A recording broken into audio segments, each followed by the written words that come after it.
For the latest in strategic affairs, subscribe to our YouTube channel. Click the bell icon for updates. Hello and welcome to Strat News Global and welcome to The Gist, our signature show on foreign affairs, security, technology and trade.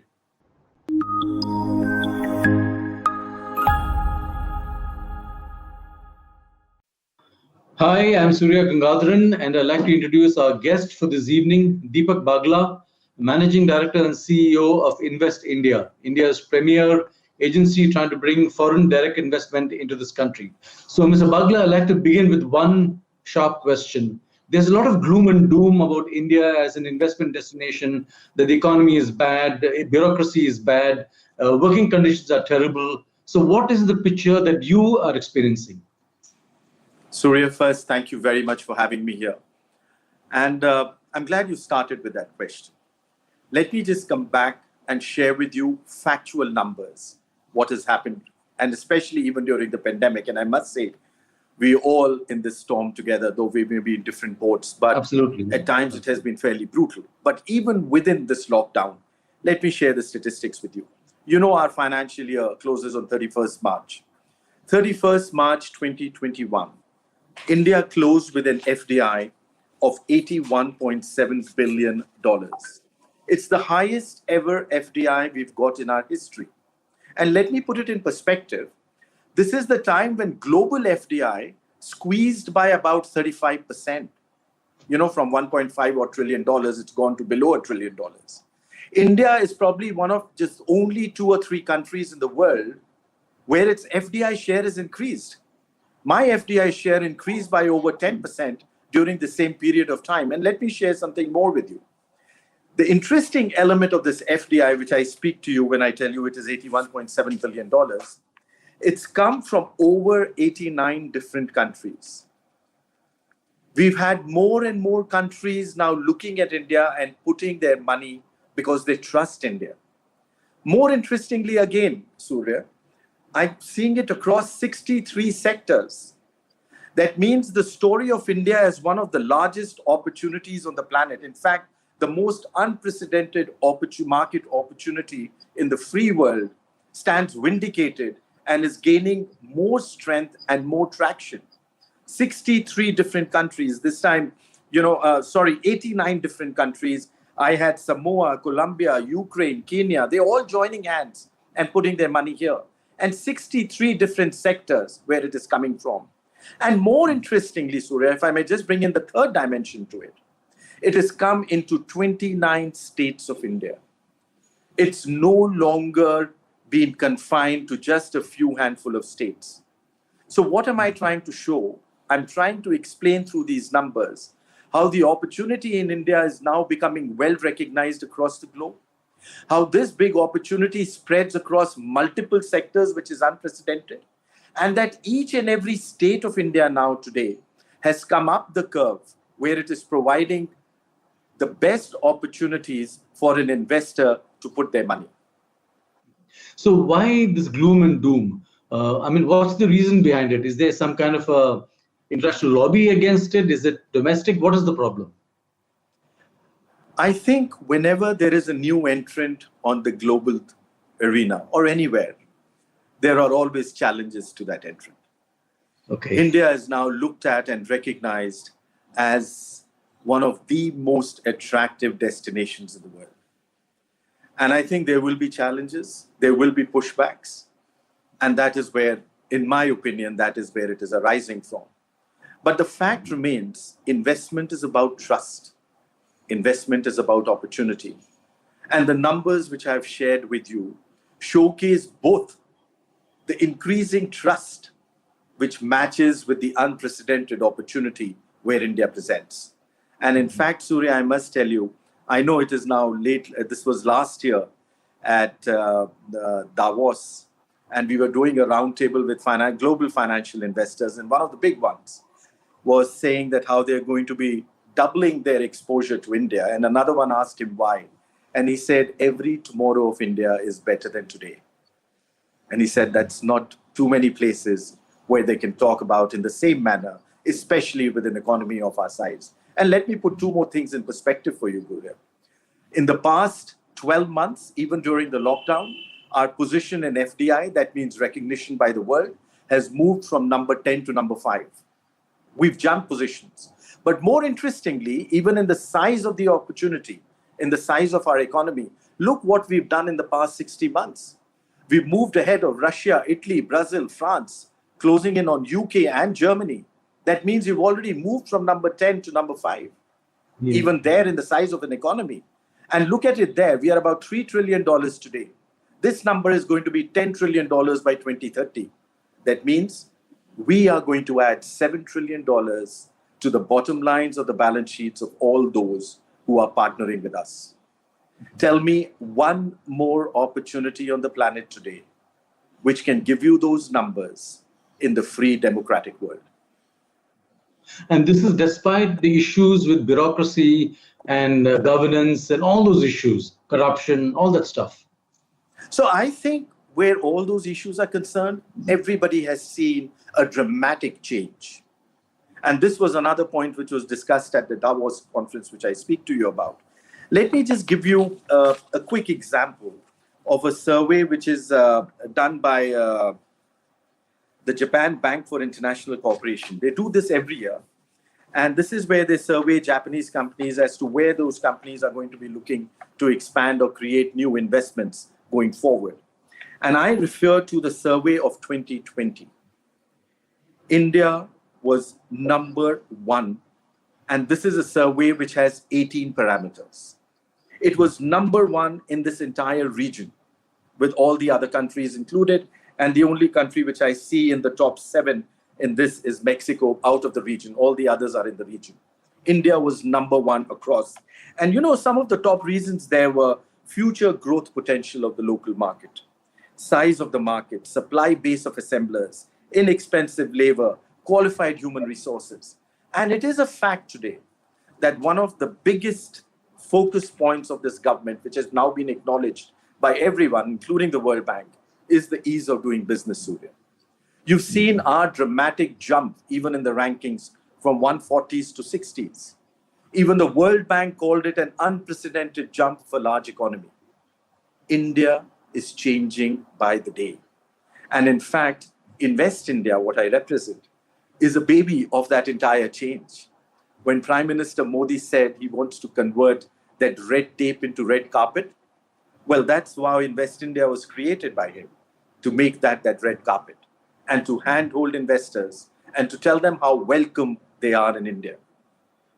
So Deepak, how do you guys work? Do you have branches overseas? Do you handhold from the beginning to the time when investment is actually made and the factory comes up? How does it happen? So Surya, you know now that for 3 years in a row, the UN, UNCTAD, has rated Invest India as the #1 investment promotion agency of the world. Yeah. And one of the elements of that, and I must add to that, is that we are also a startup. We are just 6 years old, effectively. But yet, we are there at #1. And one of the things which they've looked at us is our gold standard in providing absolute comprehensive services to an investor.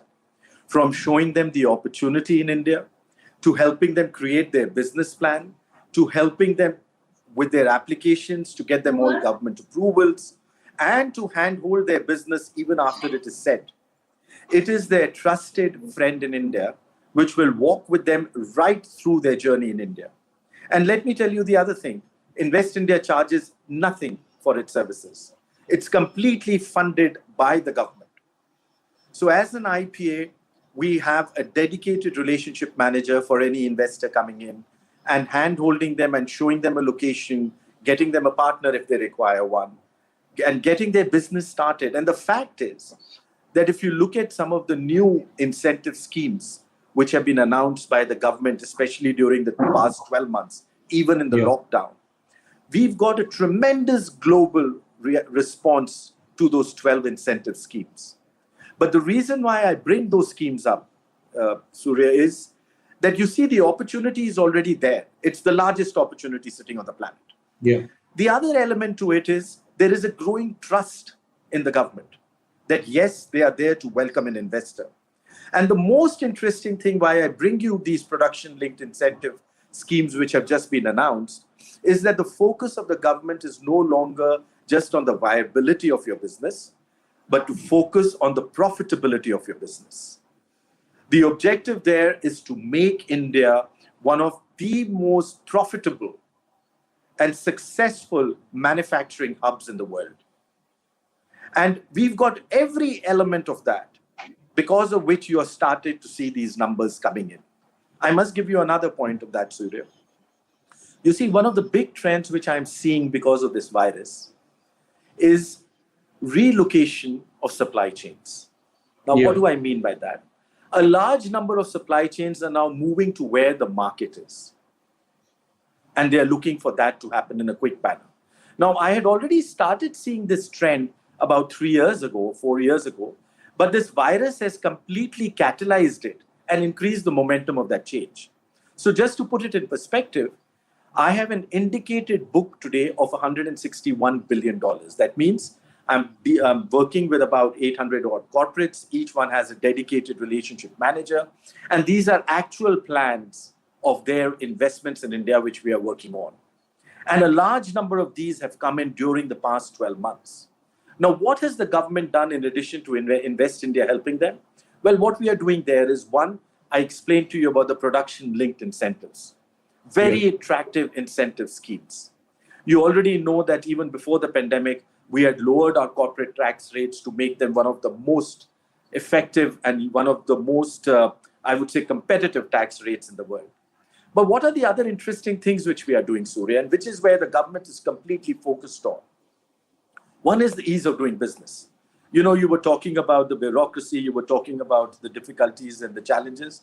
Well, just a few weeks ago, we've done a soft launch of what is called a single window. That means any investor across the globe can come on to that single window, and it will come up with one application form which they will fill, and that will help them get approvals right across the government of India and the respective state governments. The soft launch has happened and it's taking on. I've also just 2 months ago launched a portal, which is what they can come onto my website and see, where they can see the land which is actually available across the country. And they can go and click on that plot and get all what is what is the information around that plot. And we are soon bringing it to the point where they can actually digitally even pay for that and start for their approvals. So these are some of the things. What are the other elements which the government is doing? They're upgrading the industrial parks to plug-and-play models. So, you know, when you have the MSMEs wanting to come in, the smaller people, size businesses wanting to come in, it's a very quick plug-and-play model for them. And I must say, another very important focus which the Honorable Prime Minister Modi had put up was about just bringing and reducing the entire logistics costs of doing business in India, of seeing that the entire multimodal transport mechanism has been brought in. And we are looking to see that we reduce that logistics cost and make it far more attractive and far more competitive. The focus again, Surya, being every time on making India the most preferred manufacturing hub for the world. And the large number of companies which are coming in, with each of them, my conversation is the same, where they're saying, one, they have a huge trust in this government and the way policies are going forward, which at every step are making the investor journey easier. And the second, what they are looking at is that the costs of operating in India are decreasing by the day. So what they feel, the large Indian market gives them an economy of scale locally here, and that economy of scale makes them productive and competitive, where they start exporting to the entire world. And that you've already started seeing multiple times. Yeah. Sorry, Surya, back to you. Sorry, you mentioned that investment is coming across Indian states. So are you telling me that laggards like UP, Bihar, Madhya Pradesh and other places, the FDI is going there? Absolutely, Surya. There is no laggard state today. In fact, a number of the other states which are coming up, the hunger for business, they are on a very fast level bringing global best practices, introducing themselves into the state and competing with other states to make themselves more and more easier and attractive to the investor. Let me give you an example on that one. And to my mind, one of the biggest things which has happened in India is that good economics now has become the center of good politics. Yeah. So when I look at the state governments, one of the biggest pattern there in the state government is what is the investment and the job creation they've done for their own state. And in a democracy, that is brought to test every 5 years. Yeah, so there's not absolutely. too much time. And that's why you're seeing it happening in a very fast track basis. You mentioned Uttar Pradesh. If I look at the ease of doing business rankings in the past 5 years of my Indian states, Uttar Pradesh has moved from number 10 to number 2. It has jumped 8 positions. Lakshadweep, Surya, jumped 18 positions from 33 to 15. Daman Diu jumped again 15 positions from 33 to 18. Uttarakhand 12 positions from 23 to 11. The list goes on. So what about the eastern states, West Bengal, Manipur, Tripura, those kind of places? Oh, absolutely. Number of them. Each and every state government in India today is focusing on their ease of doing business and competing very rapidly and intensely with every other state. And what was the most interesting is cooperative, competitive federalism. So what we had done, and this was about 3 years ago, the well-performing states were paired with some of the other aspiring states to help them come up. And that pairing was working so well. I've had state governments where an investor has gone to them saying that, listen, I may not be the best for you for this sector. There is another state which is better. And that is the state which you want to go to. And when you were asking me, when I was telling you that this time the FDI has come across 29 states of India, it includes a Tripura, it includes a Jammu and Kashmir, it includes an Arunachal Pradesh, which you mentioned, it includes Ladakh. You see, the most unique thing about India is that each of my states has a very unique proposition. Their strengths are amazing. I mean, to be having the first completely organic state in the world, to a state which is rated as one of the richest in, let us say, raw earth and raw materials in the world, to another one which has a high concentration of the highest number of engineers density-wise in the world. Every state has some unique strength which it is offering, and that is where you're seeing the investments come in rapidly. Now, you've talked of manufacturing, you've talked of, various sectors where FDI is coming in. What are the top 5 sectors where the investment is flowing? So this is changing by the day, Surya. As I mentioned to you, this time we've got investments across 63 sectors. There was a time when I would have looked at ports and energy, and they continue to be big. Renewable energy, we are the largest, biggest opportunity for renewable energy in the world. It is well acknowledged, and you have all global players coming in. But the interesting thing is that when you have a human resource team of closing in on 1.5 billion, which is what our population will be by 2024-25, and fast moving up the economic curve, please don't forget, by 2040, over 90% of them will be middle class. Now, when you're looking at that, there is an opportunity for each and every element. And when we are looking at 100 smart cities, it takes on every aspect of infrastructure.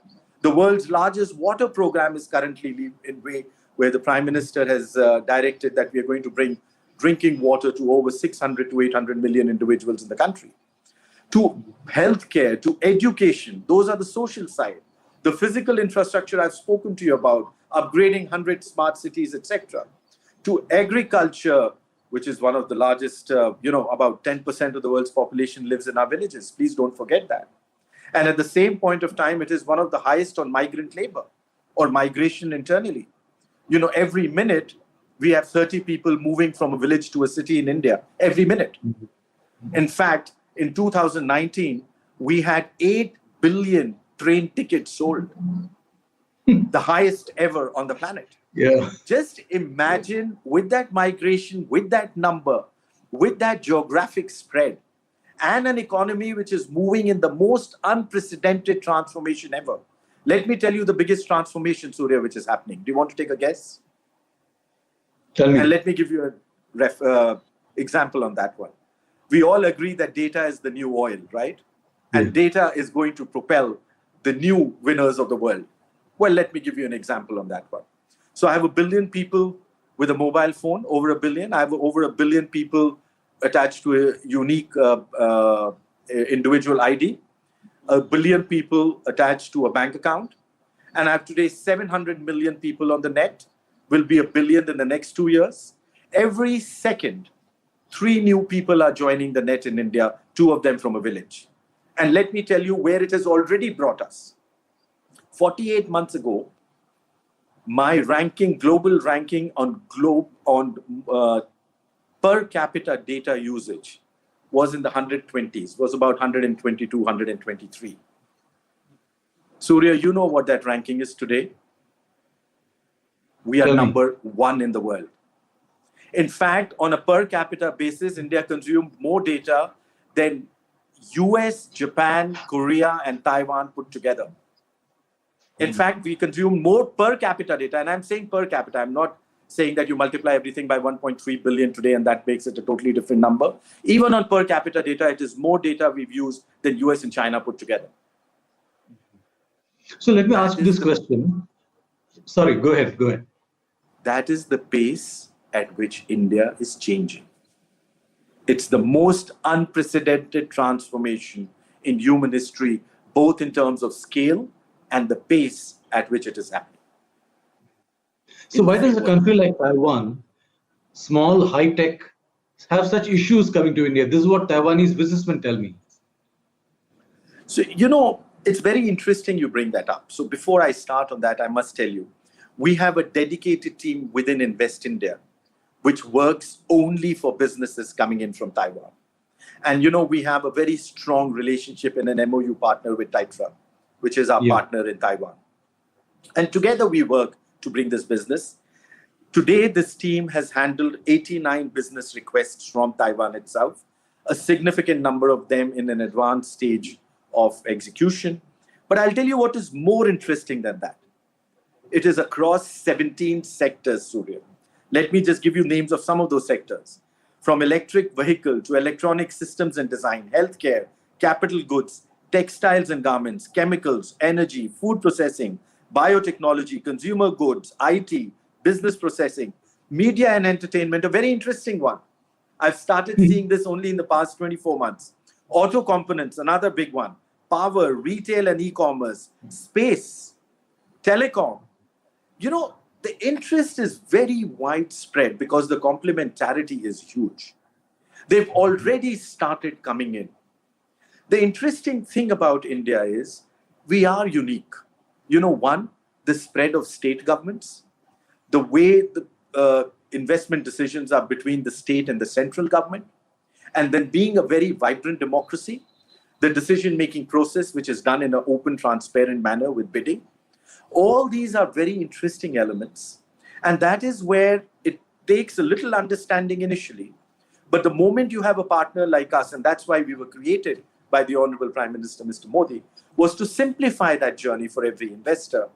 They suddenly find that the comfort which arises from an open democracy, where everything is run in a transparent manner with equal rights for everyone, the comfort there is far greater than any other alternative.